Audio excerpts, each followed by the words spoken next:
నీ ఇష్టం వచ్చిన భగవన్నామం నీ ఇష్టం వచ్చిన భగవన్నామం తీసుకుని అన్నిన్ని సామాన్యమైన భక్తి అలవర్చుకో. అప్పుడు యోగక్షేమం వహామ్యహం. భగవంతుడికి ఒకటే లక్షణం ఉంది, అది అనుగ్రహం. ఇది తప్ప రెండో లక్షణము లేదు. ఏ లక్షణము లేకుండా ఉండడమే భగవంతుడు. అందుచేతనే అవాంగ్మానస గోచరుడు. మనం శిక్షించడానికి కూడా అనుగ్రహమే. ఎప్పుడూ తరగని సూర్యకాంతిలా అనుగ్రహం ప్రసరిస్తూనే ఉంటుంది. భక్తి మార్గం సూర్యకాంతి యొక్క అడ్వాంటేజ్ తీసుకుంటే ఆ అనుగ్రహం వల్లనే భక్తి సిద్ధించిన ఒక మార్గంలోకి వెళ్తాడు. నలుగురుంటే ఒకరిని చల్లగా చూసి మిగతా ముగ్గురిని కోపంగా చూడడం ఆయనకు అసలు చేత కాదు. జ్ఞాన వైరాగ్యాల దగ్గరకు వస్తే అవి ఎంత తేలిక. వీటికి బ్రహ్మలోకంలో కూడా పరీక్ష ఉంది. జ్ఞాని అని ఎవరైతే అనుకుంటారో వాణ్ణే సమస్త పరీక్షలు ఆవరిస్తాయి. ఎవరు జ్ఞాని? తన గురించి తాను సంపూర్ణంగా తెలుసుకుని భగవంతుడు ఈ సృష్టిని ఎందుకు సృష్టించాడో, ఆయన లక్షణమేమో దాని గురించి సంపూర్ణంగా తెలుసుకుని, తర్వాత తన కర్తవ్యమేమో తను తెలుసుకుని, కర్మ యొక్క ఫలమేమో సంపూర్ణంగా తెలుసుకుని, ఈ 4 కండిషన్స్ సాటిస్ఫై అయితే వాడు జ్ఞాని. ముందు సృష్టి విషయం తెలుసుకోవాలి, తన విషయం తెలుసుకోవాలి, భగవంతుడు ఈ సృష్టి ఎందుకు చేశాడో ఆ కారణం తెలుసుకోవాలి, కర్తవ్యం తెలుసుకోవాలి. తెలుసుకున్న తర్వాత అందులో తను ప్రవేశించి ఉత్తీర్ణుడు కావాలి. జ్ఞాని అంటే ఇన్ని చిక్కులున్నాయి. మనకి జ్ఞానం లేదు, కానీ విజ్ఞానం ఉంది. జ్ఞానం అంటే మనము తెలుసుకున్నదంతా మరిచిపోయి అంత అన్లర్నింగ్, నిర్లిప్తుడుగా ఉండడం జ్ఞానం. ఇంకా బరువు నెత్తినేసుకొని పోయడం జ్ఞానం కాదు. మనకుండే నోరు, ముక్కు, కన్ను, చెవులతో భగవంతుడు తెలియబడని ఎవరూ చెప్పకుండానే తెలిసింది. అవామానసకోశరుడు నిరంజనుడు నిర్లిప్తుడైన ఆ శక్తి వీడితో ఎట్లా తెలుసుకోబడుతుంది? ప్రపంచంలోని విషయాలన్నిటిని తనలో చేర్చుకుని అహర్నిశలో పనిచేసే ఈ మనస్సు తెలుసుకోలేదు. ప్రపంచమునకు కారణమైన మనస్సును తెలుసుకునేందుకు ప్రపంచాన్ని విస్మరించి దాన్ని తనలో నుంచి తొలగించుకోవడం చేత, ఏదో ఒక యోగం లాంటిది కావడం చేత అతన్నే తెలుసుకుంటారు. తెలుసుకోవడం అనే క్రియ మనస్సుతోటే కాబట్టి దీన్ని మనోబుద్ధి చిత్త అహంకారాలని సబ్ డివైడ్ చేశారు. మనస్సును లయం చేయడం చేత బుద్ధిలోకి, బుద్ధిని లయం చేయడం చేత చిత్తంలోకి, చిత్తాన్ని లయం చేయడం చేత అహంకారంలోకి వెడుతుంది భగవద్ధ్యానం, భగవతత్వం. దీనివల్ల ఏమి తెలుస్తోందంటే భగవంతుని మనస్సులో ప్రవేశపెట్టుకుని ఆ మనస్సుని లయం చేయడం చేత భగవంతుడు బుద్ధిలో ప్రవేశిస్తాడు. బుద్ధిని కూడా లయం చేయడం చేత ఆసక్తే చిత్తంలో ప్రవేశిస్తుంది. అట్లాగే ఆసక్తే చిత్తంలోంచి అహంకారంలోకి వెళ్తుంది. శివోహం అనే భావన అహంకారంలో ప్రవేశిస్తుంది.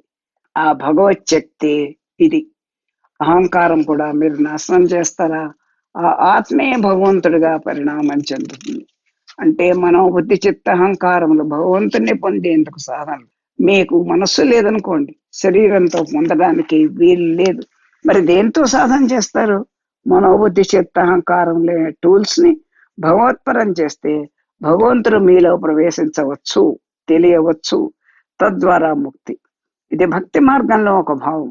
అంతఃకరణ పంచకాన్ని భగవత్పరం చేసి తదధనైన వృత్తితో నా సమస్తము నీదే, నా శరీరము నీదే, నా మనస్సు నీదే, నా భావన, నా ప్రాణం నీదే, నా సర్వేంద్రియాలు నీవే, సర్వాంతర్యామిగా నువ్వే గోచరిస్తావు.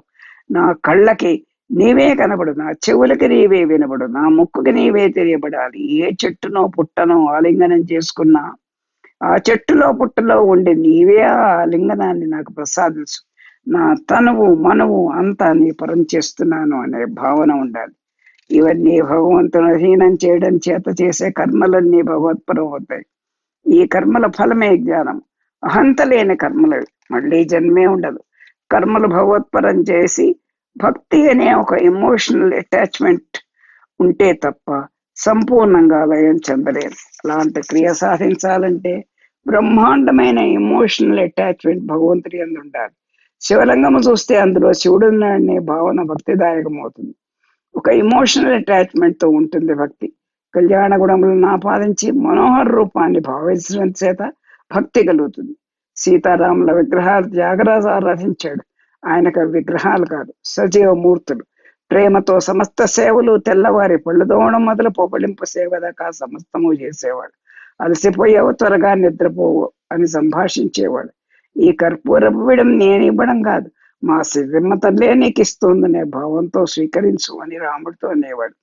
పొద్దున్నుంచి నా సేవలు అందుకుని ఎంత అలసినావో, మన నిత్య జీవితంలో ఇట్లాంటి భావన రావాలంటే ఎంతో కష్టం. మనకి ఆ భావన ఎందుకు కలగడం లేదు? ఆలయానికి వెళ్తే విగ్రహం బాగా చేశారు, అలంకారం బాగా చేశారంటారు కానీ, ఆహా, తల్లి ఎంత అందంగా ప్రసన్నంగా ఉంది, అమ్మా మమ్మల్ని రక్షించు అనే హృదయపూర్వకంగా ఇమోషనల్ గా అమ్మా అనగలిగిన స్థితిలో మనం ఉన్నామా?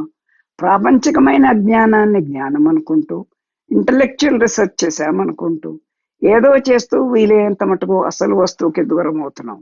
అసలు విషయం అది. అటువంటి వాడికి భక్తి, రక్తి, ముక్తి లేదు. రక్తి కలిగిన వాడికి వెంటనే ముక్తి కలుగుతుంది.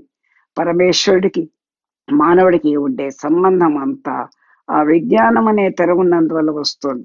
యోగ శాస్త్రంలో మనస్సుని ఆత్మయందు లయం చేసి చిత్తవృద్ధి నిరోధం చేసి ప్రపంచాన్ని ఎలిమినేట్ చేసే బదులు మనసునే ఎలిమినేట్ చేస్తే ప్రపంచం పోతుంది. భగవంతుడికి భక్తుడికి ఆ చిక్కు లేదు. వాడికి అన్ని భగవంతుడే, అంతా ఈశ్వరమయమే.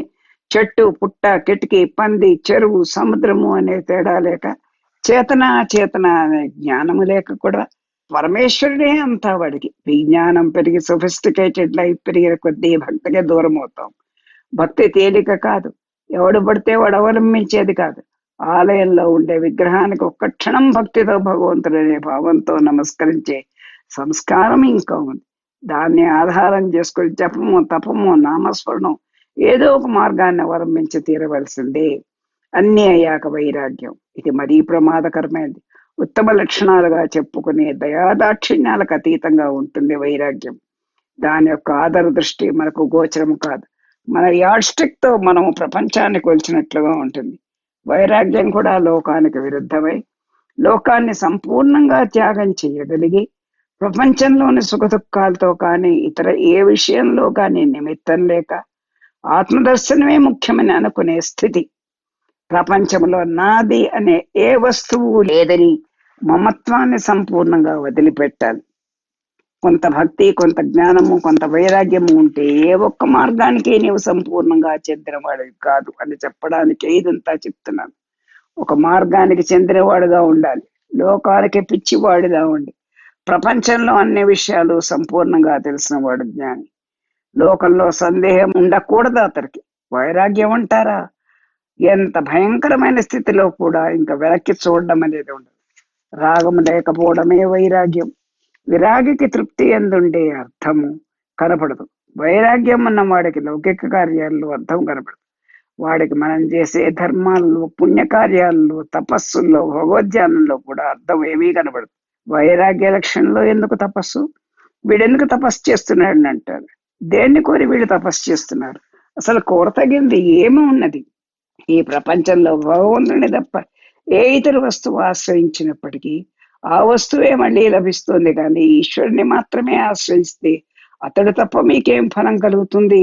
విరాగికి ప్రపంచంలో వెనక్కి తిరిగి చూడాలని ఉండదు. ఎక్కడికి వెళ్లాల్సిన పని లేదు. కూర్చున్న చోటు నుంచి అన్ని వదిలిపెడతాడు. ఇట్టి భయంకర వైరాగ్య దృష్టిలో ఉండేవాడు జీవన్ముక్తుడే. విరాగిని ఏమీ బంధించదు. 9 గ్రహాలు కాదు, 92 గ్రహాలు కూడా అతన్ని ఏమీ చేయలేవు. వైరాగ్యం చేత నవగ్రహములకు వాటి శక్తులకు అతీతుడే. సృష్టిలో ఏ వస్తువు చేత బాధింపబడని వాడు అవుతాడు. అది వైరాగ్యం అంటే. ఇన్ని స్థితులు, ఇన్ని మార్గాలు చెప్పారు.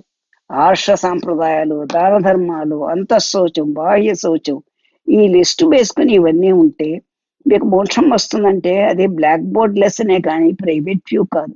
సంపూర్ణ దీక్షతో ఏదో మార్గాన వెళ్తూ జీవితాన్ని దానికి అంకితం చేసిన వాణ్ణి, ఆ మార్గము వాడిని జీవన్ముక్తుణ్ణి చేస్తుంది. ఇతర మార్గములను ద్వేషింపగా తను ఎలాంటి ఎమోషన్ కి లోను కాక ఉద్రేగాలతో ఏ పని చేయక సామాన్య జీవిత ధర్మాలన్నీ పరిపాలిస్తూ అనుక్షణం ఒక ధ్యేయాన్ని దృష్టిలో పెట్టుకుని నిత్య జీవితంలో పునర్జన్మ హేతువైన బంధన కర్మలను యథాశక్తిగా వర్జించడం నేర్చుకుని ఒక ఆధ్యాత్మిక సాధన కూడా చేయడం చేత ఆ సాధనా లక్షణం ఎట్టిదైనా ఒక సాధన చేస్తుంటే క్రమముక్తి లభిస్తుంది. మనస్సులో ఉండే థింకింగ్ పవర్ ఎంత ఉన్నదో అది నాశనం కావాలంటే భగవంతుడే అనుగ్రహించి ఒకనాటికి దాన్ని నిర్మూలించి భక్తినో జ్ఞానాన్నో వైరాగ్యాన్నో తీవ్రమైన డిగ్రీలో మనకు ప్రసాదించడం చేత ఆ జన్మలో ముక్తి లభిస్తుంది. అన్నీ యథాతథంగా ఉండగా కాదు, ఉత్తర జన్మలో ఏదో ఒక మార్గంలో సెల్ఫ్ కంటైన్డ్ సెల్ఫ్ సఫిషియెంట్ అయిన మార్గాన్ని చూపిస్తాడు. అదొక్కటే ధ్యేయంగా ఉండే ప్రపంచంలో మిగతావేవి కనిపించవు. అంటే మనిషి పుట్టాక గుడ్డివాడై, కుంటివాడై, చెవిటివాడై, మూగవాడై ఉండాలి. ముక్కు పని చేయకూడదు. అంతరంగం భగవదాయత్తమై ఉండాలి. భగవంతుడు అనుగ్రహంతో ఒక ఇన్స్టింక్ట్ మాత్రమే మనకిచ్చి, అంతరంగం మందు ప్రపంచమును కాక తను మాత్రమే నిండి జ్ఞానిగానో, భక్తుడుగానో, విరాగిగానో మనల్ని పుట్టించి మిగతావన్నీ నాశనం చేయగలిగిన మహత్తర అనుగ్రహము ఆయనకు కలిగినప్పుడే ఆ జన్మలో భగవంతుడు మనల్ని ముక్తి చేస్తాడు. అంతవరకు ఫుట్బాల్ లాగా అన్ని ఇటు తిప్పి అటు తిప్పి కొట్టేవి. భగవాన్ ఒక మాట అన్నారు, మహాత్ములు కూడా అప్పుడప్పుడు క్షుద్రమైన పురుగులుగానో, పక్షులుగానో, జంతువులుగానో పుడతారు. ఇవి క్షుద్రమైన జంతువులు. వీటికన్నా ఉత్తమమైన స్థితిలో నేను ఉన్నాను అని అజ్ఞానంలో ఉన్నాయని ఎప్పుడూ నీవు అనుకోకు. నీలాంటి సాధనా తత్పరులు ఎన్నో జన్మలు తపస్సు చేసి చేసి ఇటువంటి జన్మ మాకు ప్రసాదింతే ఈ అంతఃశత్రువులు నాశనం అవుతాయేమో, కనుక నీ సన్నిధిలో, నీ క్షేత్రంలో పురుగ్గా నన్ను పుట్టించు అని అడిగిన వాళ్ళు ఉన్నారు అని మహర్షి భావం. నన్ను ఈ దేవాలయాల్లో అర్చకుడిగా చేస్తావా, అదే శిక్షే. ట్రస్ట్ బోర్డుకి చైర్మన్ చేస్తే అది ఇంకా పెద్ద శిక్ష. అన్నింటిలో ఆంతరంగిక టెంప్టేషన్స్ ఉన్నాయి. ఏమీ లేకుండా ఒక ఇన్స్టింక్ట్ తోనే నిన్ను పుట్టించు. నన్నెవరూ చూడనటువంటి స్థితిలో నన్ను బల్లిగా పుట్టించు. నీ ఆలయంలో నిన్నే చూస్తూ అహర్నిశలో నేను ఇళ్ళదడుస్తూ ప్రపంచంలో మరో రెండో వస్తువు లేకుండా ఉండి ప్రాణం హరి అని వదిలిపెడతాను. నీలో లయం చేసుకో. ఉత్తర జన్మలో ఒక క్షుద్రమైన జన్మను ప్రసాదించు. కర్మాంతా అందులో నాశనం అయ్యేటట్లుగా ప్రసాదించి ఆ ఇన్స్టింక్ట్ మాత్రమే నాకిచ్చి అందులో నీవు అహర్నెస్లో నిండి ఉండి గ్రహించు అని ప్రార్థించిన జ్ఞానులు ఉన్నారు. అమనస్కుడైతే ఇంచుమించు అదే స్థితి వస్తుంది. కనుక కర్మ, భక్తి, జ్ఞానం, వైరాగ్యం ఇవన్నీ పంచేంద్రియములతో కూడా అహంకార మమకారములతో ఉండి మనోబుద్ధి చిత్త అహంకారములు ఇన్ని అవయవాలు ఇంత పారఫర్నేలియాతో ఉంటుంది. మనసు ఉన్నంతసేపు ఎందులోనూ ఏ భావంలోనూ వెళ్ళలేకపోవచ్చు. ఆదర్శప్రాయులైన భక్తుల చరిత్రలు చూస్తే వాళ్ళకి ప్రపంచ స్పృహ లేదు, శరీర స్పృహ లేదు, దారాపుత్రాదులున్నారనే భావన లేదు, సిగ్గు లేదు, బిడియం లేదు. ఊళ్ళో వాళ్ళు హింసిస్తారని గాని, భార్య దరిద్రంలో బాధపడుతోందని గాని ఇట్లాంటివి ఏవీ లేవు. ఆ భక్తి భావంలో ఒక ఎక్స్ట్రీమ్ పీక్ కి వెళ్ళినప్పుడు అది ముక్తిదాయకం అవుతుంది. అన్నింటితో పాటు కాస్త భక్తి ఉంటే అది ఇవ్వగలిగిన కాస్త ఇస్తుంది. ఇవన్నీ ముక్తి హేతువులు కావు. మహర్షి మనకు చెప్పిన విధానం చిన్న పిల్లలకు, చదువురాని వాళ్ళకి చెప్పినట్లుగా చాలా సూక్ష్మంగా చెప్పారు. కలిలో ప్రజలకు ఎందుకు ఉత్తమ మార్గం ఇవ్వకూడదని ఈ మార్గం చూపించారు. ఏదో ఒక జన్మలో ప్రారంభిస్తే ఉత్తర జన్మకైనా అది సాధ్యం అవుతుంది. ఎన్నో జన్మల పరీక్షలు పెట్టే కాఠిన్య పద్ధతి కాదు. మహర్షి స్వయంగా చూపించడం కోసం మనలోకి దిగి వచ్చి 20 రోజుల్లో సిద్ధి పొంది చూపించారు. 21వ రోజున వారికి అంతరంగంలో నిర్వికార నిరంజనమైన సర్వలక్షణాతీతమైన బ్రహ్మ వస్తువు గోచరించింది. 14 సంవత్సరాల వయస్సులోనే. అంతకుముందు వారికి ఉన్న లక్షణాలేవి? నిర్లిప్తత, కార్యదీక్ష, ఏకాగ్రత, లక్ష్యశుద్ధి, సిద్ధికి కావలసిన మనోబలము, వైరాగ్యము ఇవన్నీ. ఈ లక్షణాలు అలవరుచుకోవడం మనకు వీలు కాదు కాబట్టి మనకు 20 రోజుల్లో సిద్ధి రాదు. ఆయనకు మనకు ఉన్న అంతరం ఎక్కడ ఉన్నదంటే సంసారం మనల్ని బంధిస్తుంది, ఆయన్ని బంధించలేదు. అష్టాంగ యోగంలో నిర్లిప్తత అలవరుచుకోవడం చేత అసలు సిద్ధికి ఎక్కువ టైం అవసరం లేదు. అట్లా చూపించడానికే 20 రోజుల్లో సిద్ధి పొంది చూపించారు. వారికి 14 సంవత్సరాల వయస్సులో ఉన్న త్యాగ నిరతి, కార్యసిద్ధి ఇంది ఉన్న లక్ష్యము, ఆ భావనా బలము చేత ప్రపంచం నుండి ప్రపంచాతీతమైన శూన్యములో అడుగు పెట్టగలిగిన మహనీయుడు.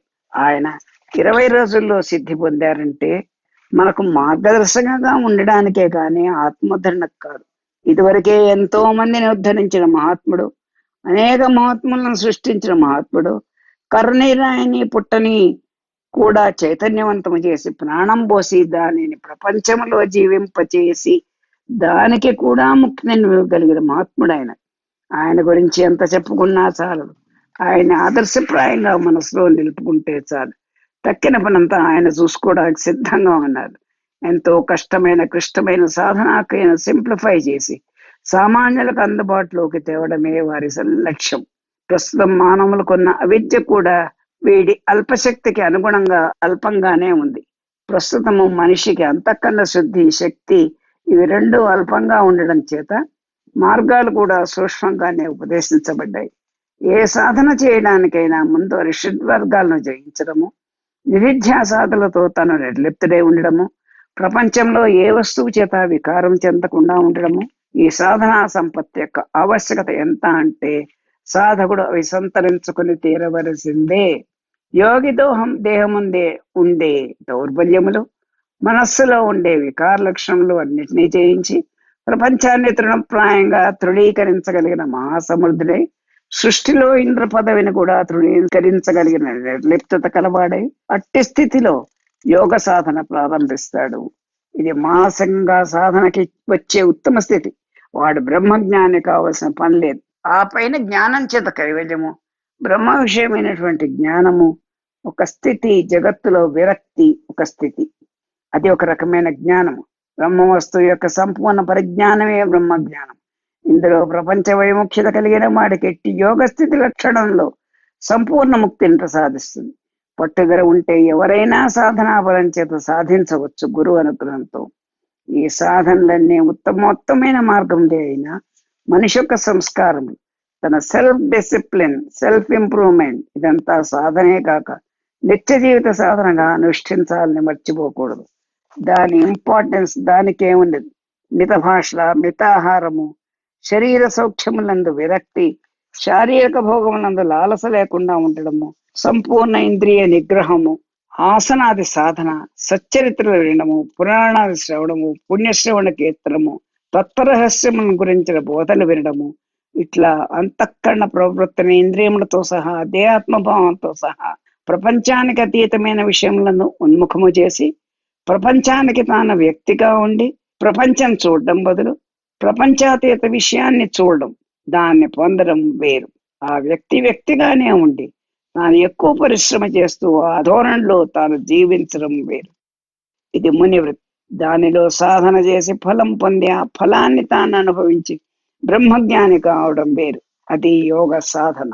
భౌతిక దేహాత్మ భావన కలిగిన సాధకుడు చేసే విధానమంతా మునివృత్తిలో ఉన్నది. అతిథి, అభ్యాగతి, పూజ అందరినీ సమదృష్టితో చూడడం, సన్యాసి అయినా మహారాజు అయినా సమదృష్టితో వాడిని గౌరవించి అర్ఘపాద్యాదులు ఇవ్వడం, యథాశక్తిగా తన దేహం కాదని ఇతర జీవుల సేవకై వినియోగించడం, మితాహారం, మిత నిద్ర, శరీర సౌఖ్యములను వదిలిపెట్టడం, పుణ్యశ్రవణ కీర్తనాదులు, తత్వ చర్చ, బోధ వినడం చేయగా యోగతత్వంలో విషయాన్ని గ్రహించిన వాడై అంతఃకరణ పరమేశ్వరాయత్తం చేసి పరమేశ్వర తత్వమందు విలీనము చేయడానికి కావలసిన సాధన చేయడం చేత అంత్యకాలమందు యోగేన తనుత్యజం పరమేశ్వర విలీనం చెందినప్పుడు శరీరం వదిలిపెట్టాల్సిందే. వాళ్ళు మృత్యువాత పడక శరీరాన్ని త్యజిస్తారు. ఇది పూర్వీకుల ఆదర్శమైన జీవన విధానము. ఆశ్రమ జీవనం. ఆశ్రమం అంటే బిల్డింగ్స్ అండ్ గోడలు కావు, మనుషులు ముఖ్యం. మనలో ఎంత శాంతి ఉంది, ఎంత పవిత్రంగా ఉన్నాం, మన వే ఆఫ్ లైఫ్ ఎట్లా ఉంది, ఇవి ముఖ్యం. మన దగ్గరకు వచ్చిన వాళ్ళకి ఏం ఇంప్రెషన్ వస్తుంది, మనం కూడా లోకంలో నలుగురిలాగా అంత శత్రులతో ఉన్నామా? What am I stressing if you should shed your negatives, jealousy, comparisons, ఇవన్నీ సిన్. పాజిటివ్స్ ఎక్వైర్ చేయడం, తర్వాత త్యాగాలు చేయమంటం లేదు. Be truthful. మన ఆశ్రమానికి వచ్చిన వాళ్ళకి వే ఆఫ్ లైఫ్ గురించి చెప్పాలి, సింపుల్ వర్డ్స్ లో క్లుప్తంగా. I don't want to talk gloriously of your guru. ఈ క్షేత్రానికి ఎందుకు వచ్చాం? మనలోని పవిత్రత చేత ఇక్కడ తేజస్సును చూసి సెల్ఫ్ రియలైజేషన్ పొందాలి. మన సంస్కారాల్ని మానిటర్ చేసుకుంటూ ఉండాలి. ఈ మానిటరింగ్ వల్ల అలర్ట్ గా ఉంటాం. Before every deed and word, we should think twice. My concept of ashram is a way of life. అంతక్కడ పారిశుద్ధ్యం, యాటిట్యూడ్, మన వే ఆఫ్ లైఫ్ అంతా యజ్ఞమే. ఒక్క 40 నిమిషాలు చేసే ధ్యానం మాత్రమే కాదు, ఈ క్షేత్రానికి చేసే సేవ అంతా ఈశ్వర సేవే అవుతుంది. దాని ఫలం తప్పక ఉంటుంది. అన్సెల్ఫిష్ గా, క్లీన్ గా ఉండాలి. సాధకుడి లోపల లైఫ్ లో త్రీ స్టేజెస్ ఉంటాయి. ఫస్ట్ స్టేజ్ లో గురువు ఉన్నాడు, వాడిని అన్ని అడగాలి. సెకండ్ స్టేజ్ లో గురువు వాయిస్ లో నుంచి విని అన్నిటా గైడ్ చేయబడ్డాం. ఇక్కడ డ్యుయాలిటీ ఉంది. థర్డ్ స్టేజ్ లో అబ్సల్యూట్ ఐడెంటిటీ. అప్పుడు నేనే గురువు. I am the master myself. ఎందుకు? నా గురువు నేను వేరు కాదు. ఇప్పుడు నా గురువు లాంగ్వేజ్ ఎంత గమ్మత్తుగా ఉంటుందంటే, సపోజ్ నాకు ఆకలి వేసుకుందనుకోండి, the self is feeling hungry, the self can take some food, the self has stomach ache, it can take such and such a thing. అలా ఉంటుంది ఆ భాష. అండర్స్టాండ్ చేసుకోవడం కష్టం. అది అద్వైత సిద్ధి. What is living with master? People say living with master. What is meant by it? Is it physical proximity in one place or ashram? Is it quite enough to live in the same ashram where your guru is? Is it enough sharing the same prasadam in the same temple? Is that living with master? No. Then what is living with master? Don't you have to tune up your thinking with that of life? What he does, what he refuses to accept, what he accepts readily, that is living with master. His humility, his way of understanding things, his conclusions, what he is prepared to part with. He is not prepared to part with everything. They are all values by which you are supposed to be living with master, absolutely keeping your individuality like a steel frame and living in the proximity of Guru, not prepared to undergo any change, opinions, the ego, miserliness, the likes, the dislikes, the bad habits, the prejudices, with all these things intact. Can you say that you are living with Master? The inner man has to live with Master.